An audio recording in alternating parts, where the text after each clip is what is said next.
Hello everyone, my name is Fiona Kinghorn and I'm the CEO and co-founder of InsurTechnix and a cohort member of the NCSC Cyber Accelerator program. As part of celebrating the achievements of women in STEM and Ada Lovelace's Day, I've been asked to share a little bit about my 30 years of experience in being a tech entrepreneur. I must admit that my heart sunk a little when I was asked to put this video together. Video presentations are my nemesis. This I've come to realize is entirely my own fault. While I've always been happy to script presentations, I've never been particularly good at public speaking. So throughout my career, I've always tried to find a way of putting better speakers up in my place. Unfortunately, COVID put paid to that trick, and now I've been forced to use my own voice and face. Needless to say, it's been an extremely uncomfortable experience. So my first piece of advice is, whatever you do, don't duck this. Seize every opportunity to practice your communication skills and keep on top of the media.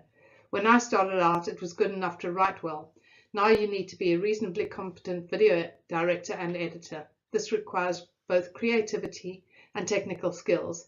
And this creativity is a theme that I'm going to return to when I talk about Ada. The other reason for some of my discomfort about celebrating women in STEM is that here I am a bit of an imposter. In the interest of full disclosure, I'm an economist by training, and even though there are some economists who try and insist that economics is a hard science, my view is it's not.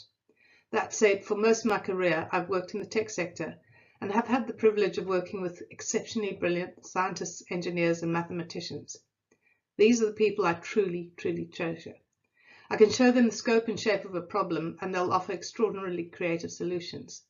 This is the power of teams, and my second piece of advice is always employ people who are either far brighter than you and or who have complementary skills. What is interesting is that many of these people, particularly women and myself included, have experienced some form of the real imposter syndrome, that feeling that you're just not good enough and everyone is so much better than you. Even people like Facebook's CEO Sheryl Sandberg has said that she feels like a fraud. And even Einstein thought he was an involuntary swindler.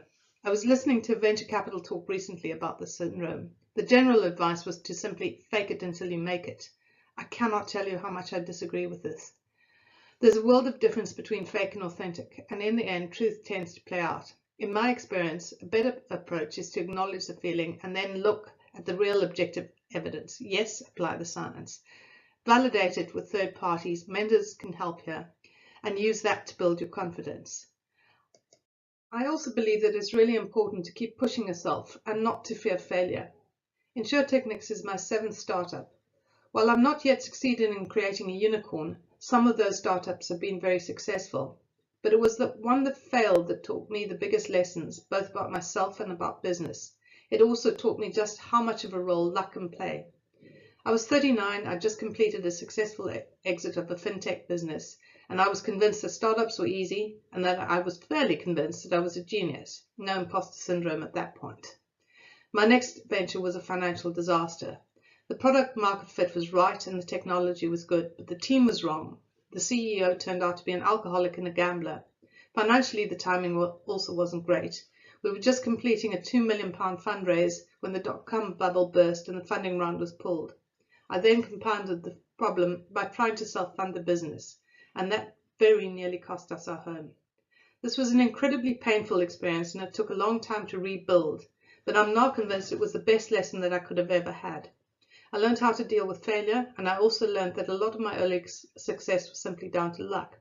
So if you ever meet anyone who has been successful and who tells you that this was solely down to their work and good judgment, be very skeptical. Turning to Ada, I wonder what she would have made of my experiences, and I wonder what she would have made of our world, which is so very different to hers. I must admit that before I did this video, I knew very little about her other than the fact that she's widely regarded as being the first female computer programmer and that she'd worked with Babbage. I also knew that she'd had a computer programming language named after her, as well as an office space, but that was pretty much it.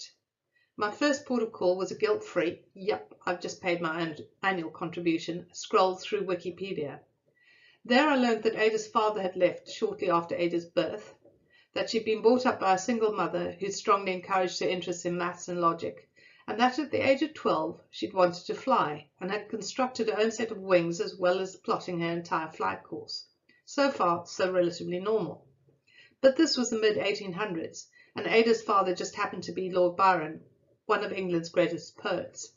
And Ada became a countess through a marriage to William King, who subsequently became Earl of Lovelace. Her network included some of Europe's greatest mathematicians and scientists, as well as the author Charles Dickens. That she was a formidable mathematical talent is undisputed, but what I find particularly intriguing is Ada's self-described approach to mathematics as a poetical science, and she often questioned basic assumptions by integrating both poetry and science. I rather suspect that it was this approach that enabled her, rather than any of her peers, including Babbage, to see the true potential of Babbage's analytical machine, and why she's now regarded as a prophet of the computing age. A good source, if you're interested in learning more about her, is the historian of computing and Babbage specialist, Doran Swade. According to Swade, and I'm going to read this, Ada saw something that Babbage in some sense failed to see. In Babbage's world, his engines were bound by number. What Lovelace saw was that numbers could represent entities other than quantity. So once you had a machine for manipulating numbers, if those numbers represented other things, letters, musical notes, etc., then the machine could manipulate symbols of which number was just one instance, according to rules. It is this fundamental transition from a machine which is a number cruncher to a machine for manipulating symbols, according to rules, that is the fundamental transition from calculation to computation. Looking back from the present high ground of modern computing, and if we were sifting history for that transition, then that transition was made explicitly by Ada in that 1843 paper. Let me conclude by inviting you all to celebrate Ada and all the women in STEM, the past and future poets and prophets of technical possibilities. And my final piece of advice, dare to dream. Thank you so very much.